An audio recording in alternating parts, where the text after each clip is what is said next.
Hi everybody, it's Mike Smith from Hawkeye Options here. Welcome to today's session. We're looking at MOS in the fertilizer sector. As with potash, POT, which is doing very well also. Both look fine for a move up. We like MOS as Hawkeye volume is telling us now is almost the time. There's a couple of things about this that are noteworthy.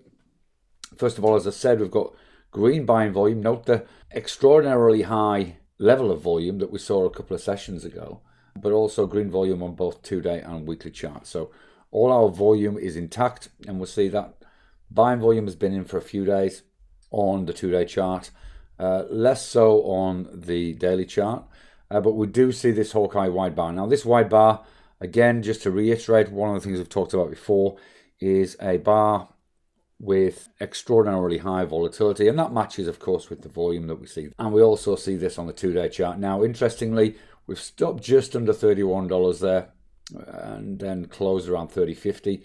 So in the top third of the wide bar for sure a couple of sessions ago.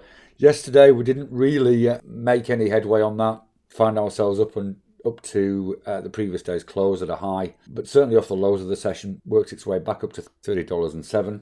But this is an interesting point. Remember, we talked about before, we don't enter a long trade until there's a close above the high of that wide bar for at least 4 bars afterwards.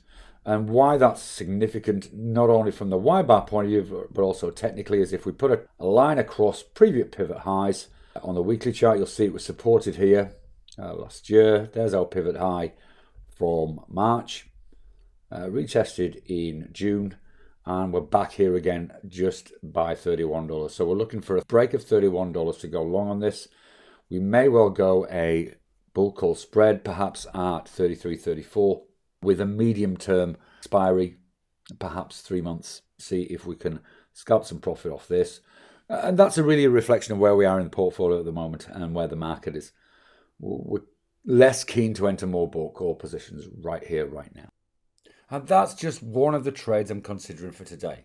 So before we go, if you'd like to see everything I'm considering and see the trades I'm really taking, why not take a trial to my Options Elite alert and trading service? That way, you can see exactly how I find the best trades that can produce the largest returns whilst keeping the risk low. Just click on the link below and get started today. You'll be glad you did. See you soon.